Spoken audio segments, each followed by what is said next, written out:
Sanskrit class में आपका स्वागत है। संस्कृत भाषाएं में अनुवाद प्रकरणों के साथ हम कुछ नियम पढ़ेंगे जो बहुत जरूरी है, क्योंकि ये 5 नंबर का क्वेश्चन आएगा क्लास 10th में। ध्यान से देखिए। सर्वप्रथम वाक्य को ध्यान में रखकर पढ़ना चाहिए तथा कर्ता और क्रिया का समुचित ज्ञान करके अनुवाद कार्य प्रारंभ करना चाहिए। अभी जब मैं एग्जाम्पल समझाऊंगी तब ये चीजें मैं समझाऊंगी। कर्ता का वचन तथा पुरुष ही क्रिया का वचन व पुरुष होता है, इसे ध्यान रखना चाहिए। जहाँ उपसर्गों व अवयवों का प्रयोग आवश्यक हो उन्हें वहाँ प्रयोग करने हेतु विचार करना चाहिए। तो हम युवाम यूयम सदैव मध्यम पुरुष में आते हैं, अहम आवाम वयम सदैव उत्तम पुरुष में आते हैं। इसके अलावा जो कुछ भी है वो सब प्रथम पुरुष में प्रयोग होगा। जब संस्कृत का अनुवाद करते हैं तो हमें एक चीज और ध्यान रखनी चाहिए, कारक और उपपद विभक्ति। कारक के नियम और उपपद, जहाँ पर उपपद विभक्ति के नियम लागू नहीं हो रहे हैं वहाँ हमें कारक के नियम लागू करने चाहिए। कार्य कुछ उदाहरण है जो ध्यान से देखिए। श्याम राम का छोटा भाई है। श्याम में के आगे कोई विभक्ति नहीं है तो श्याम है। राम का रामस्य, राम का षष्ठी विभक्ति आ रही है। छोटा का अनुज होती है।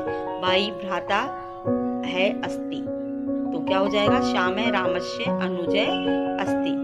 शीला कब विद्यालय से वापस आई। शीला के आगे कोई विभक्ति नहीं है। कब की संस्कृत होती है कदा।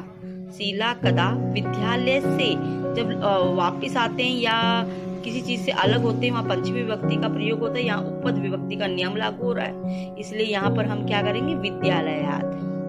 प्रत्यागच्छत् लंग लकार का प्रयोग है। मैंने पहले बताया था कि हमें नियमों का ध्यान रखना है, तो यहाँ पर कौन सा लकार है?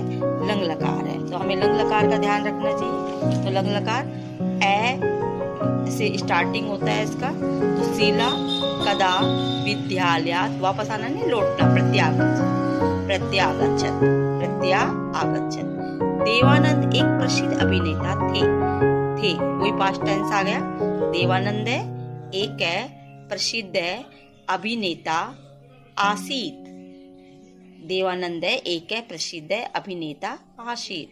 ध्यान रखना पुल्लिंग के आगे एकम प्रसिद्धम नहीं लगेगा, केवल एक है, प्रसिद्ध है, अभिनेता आसीत। सांसारिक सुख परिश्रम से मिलता है। सांसारिक सुख परिश्रम से मिलता है। तो सांसारिक सुखम परिश्रम से मिल रहा है, यानी हमारे पास आ रहा है। तृतीय विभक्ति परिश्रमेण प्राप्नोति या लभ्यते। परिश्रम का फल सुख होता है। परिश्रमस्य फलम सुखम भवति। महान दानी कर्ण के बिना कौरव सेवा अपूर्ण थे। महान दानी, ये बेटा ये अलग अलग शब्द है, महान अलग है, दानी अलग, गलती से लिखा हुआ है ये। तो महान दानी कर्ण के बिना कौरव सेना अपूर्ण थी। तो महान दानी की जगह महादानी हो जाएगा, स्त्रीलिंग होता तो मैती दानी हो जाता। महादानी कर्ण बिना कौरव सेना अपूर्ण आसीत। अर्जुन धनुर्विद्या में निपुण था। अर्जुन धनुर्विद्या में निपुण थे। अर्जुन धनुर्विद्यायाम निपुण आसीत। निपुण के योग में कौन सी विभक्ति आती है? चतुर, निपुण, दक्ष, इनके योग में सप्तमी विभक्ति का प्रयोग होता है। तो विद्यायाम का प्रयोग हो रहा है यहाँ पर, ध्यान से देखिए। अर्जुन कर्ण के लिए पर्याप्त है। अर्जुन कर्ण के लिए पर्याप्त है। पर्याप्त के योग में कौन सी विभक्ति आती है? चतुर्थी। अर्जुन करणाय, पर्याप्त की संस्कृत होती है अलम अस्ति, या अलम तक भी छोड़ देंगे तो भी आपका आंसर सही होगा। अर्जुन करणाय अलम, यहाँ तक भी लिखेंगे तो भी आपका आंसर सही है। माता पिता के चरणों में स्वर्ग होता है। माता पिता के चरणों में, तो के आ गया, षष्ठी विभक्ति का प्रयोग हो गया। तो यहाँ पर हम कौन सी समास का प्रयोग करेंगे? द्वंद्व समास का प्रयोग कर सकते हैं। मातृ पितरों चरणों में, चरणेषु, क्योंकि दो 4 चरण हो गए तो चरणेषु आ जाएगा।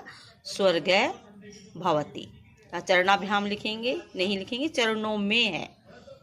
माता पिता के चरणों में स्वर्ग होता है, तो माता पितरों चरणेषु स्वर्ग भवति। गांव के चारों ओर वृक्ष है। ग्रामम परितः वृक्षा सन्ति। बेटा हम फटाफट क्लास इसलिए ले रहे हैं कि एग्जाम के बहुत कम दिन बच गए हैं। अब इसके बाद हम चित्र वर्णन का अभ्यास करेंगे अगली क्लास में। धन्यवाद।